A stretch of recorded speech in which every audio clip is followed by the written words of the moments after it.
Good morning, Chair Cummings, Commissioners, staff. Mandy Sackett, California Policy Manager for the Surfrider Foundation. So we're at a pivotal moment here. Adhering to the Coastal Act has never been more critical. Structures built during the coastal development boom of the 1960s and 70s prior to the Coastal Act are in direct conflict with the reality of rising seas. How we resolve this conflict will determine whether California continues to protect our beaches or sacrifices them to become a coastline of seawalls. The Coastal Act does not allow new development to rely on shoreline armoring, full stop. But the city's proposed special shoreline resiliency areas would do just that. This is not adaptation planning. It's a Coastal Act carve-out, and it locks in loss. The condition to limit SSRAs to 20 years is a false promise. When large-scale seawalls are built or rebuilt or reinforced, and the new development goes in behind it, long-term solutions like relocating out of harm's way will fall by the wayside and seawalls will remain.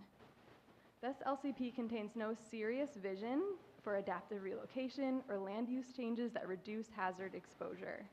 Instead, it relies on the access program and the shoreline program that are meant to offset the damage, but in truth, it's giving away our leverage now with no guarantee of results later.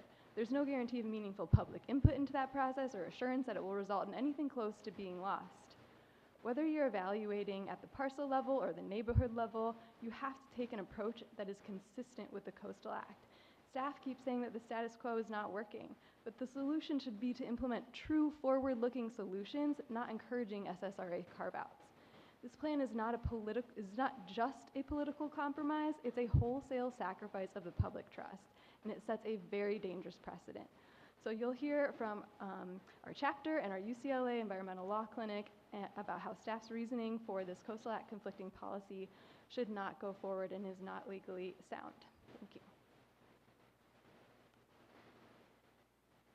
Thank you, Chair Cummings and Commissioners. I'm Kimberly Williams, Policy Volunteer at the San Mateo County Chapter of Surfrider Foundation. I live here, I paddle here, I walk the beaches of Pacifica most weeks. I've seen firsthand how armoring has already transformed our coast, how ugly riprap piles have swallowed the beach at Sharp Park, and how armoring at Rockaway can create dangerous situations, for example, for people circled in the red here on the slide who are cut off from the coastal access point as the tide is coming up. Next slide. This plan is personal for us. It's our backyard. And we're deeply concerned that Pacifica's LCP is setting us up for more of the same, more seawalls, more lost beaches, degraded waves, and fewer places for the public to connect with the coast. This slide shows a surfer at Rockaway Beach at a wave that could be in jeopardy as seas rise if we continue to rely on seawalls at this location. Next slide. The proposed SSRAs would allow entire neighborhoods to rely on shoreline armoring long into the future, including new development. Our chapter has repeatedly, over years, encouraged the city to engage in long-term planning that actually protects the coast. This current plan also doesn't do that. It avoids the hard conversations about gradually relocating, hazard-based setbacks, or other proactive strategies. And the idea that a future coastal access program will somehow fix the impacts down the road, there's no detail on this plan, no accountability, and no input from the public. The path established by this plan also comes with significant financial costs to the city and delays the real work ahead. Pacifica has a chance to lead, but not if we keep repeating the same actions the Coastal Act was designed to change. Our coast doesn't just belong to homeowners, and its value isn't just for development. It belongs to all of us, to everyone. We need the Coastal Commission to hold the line here and uphold the intent of the Coastal Act. Please don't approve a plan that trades our future and the future of our beaches for short-term development protections. Thank you very much. Good morning. My name is Maeve Anderson, and I'm a student in the Frank G. Wells Environmental Law Clinic at UCLA School of Law, here on behalf of my client, Surfrider Foundation. We respectfully disagree with the staff report's suggestion that the City of Pacifica's LCLUP be approved despite clear conflicts with the letter and intent of the Coastal Act. As the staff report properly concludes, the plan's Special Shoreline Resilience Areas, or SSRAs, clearly violate multiple provisions of the Coastal Act and contravene the legislator's purposeful limitation of shoreline armoring. Staff's initial straightforward assessment gets it right. This necessarily directs the plan's denial. But the staff report doesn't stop there. Instead, relying on an improper interpretation of the Coastal Act, it goes to great lengths to justify a path to approval. A commission action to approve the plan would violate the Coastal Act and the commission's duty to properly manage public trust resources. The commission should not vote to approve. The staff report contends that the Coastal Act's conflict resolution provisions provide authority to approve the plan even though SSRAs on their face are inconsistent with the law's requirements. No such authority exists. First, there is no real conflict to be resolved here. The water quality and other impacts the report points to are wholly speculative. Even if there were a conflict, the Coastal Act requires it to be resolved in the manner most protective of coastal resources. Courts have consistently interpreted coastal resources to mean public serving and typically natural resources. Here, considering coastal resources requires rejecting the city's plan. A holistic consideration of the plan's concrete harms to the significant coastal resources easily leads to the conclusion that the plan approval is not the most protective course. As the staff report acknowledges, the Coastal Act mandates the natural coastal resources be permanently protected against degradation. The report also details the many significant and unavoidable adverse impacts armoring has on these same resources, including diminishing public access and raising environmental justice concerns. These harms accrue immediately once armoring is in place. When weighed against the potential eventual risk of decreased water quality and access to marine resources or public accessways, there is only one conclusion. A plan most protective of coastal resources cannot allow SSRAs. Thank you. Good morning. I'm McKay Peltzer, also a student with the UCLA Law Frank G. Wells Environmental Law Clinic, here on behalf of my client, Surfrider Foundation.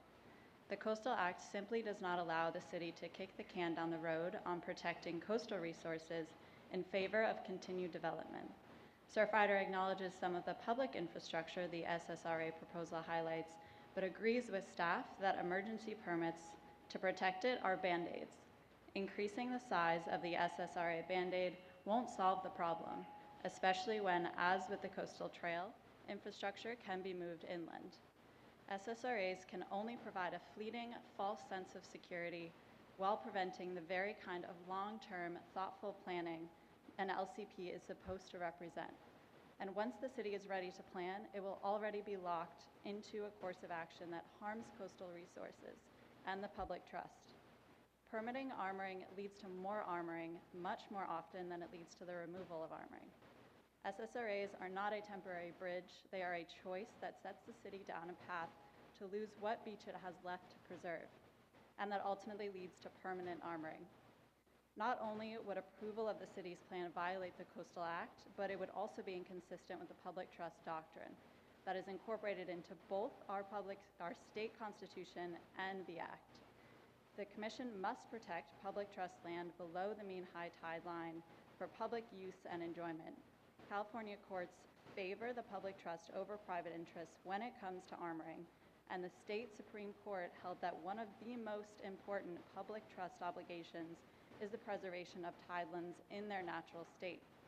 Further, the high tide line is an ambulatory boundary, meaning as the sea rises, newly submerged property will come to be located in this public trust. Armoring built on private land may protect the private property directly behind it, but tends to exacerbate erosion and does nothing to stop the sea and the mean high tide line from rising. Approval of armoring that harms trust resources or comes to be located in the trust violates the Commission's public trust obligations, and approving the city's plan sets the Commission to take this legal risk by promoting SSRAs that may one day encroach on the public trust. This Commission should only approve a plan that abandons SSRAs and instead meaningfully plans for adaptation to sea level rise consistent with the Coastal Act and protection of public trust resources. This is the only legal path, and it is also the most practical. It requires the city to engage with the reality of sea level rise now, not 20 years from now. Our identity as a coastal state is core to California, and adapting to the realities of our changing coastline won't be easy, but this commission is obligated to follow the law and protect the California coast for generations of Californians to come. This commission should not approve Pacifica's revised LCLUP.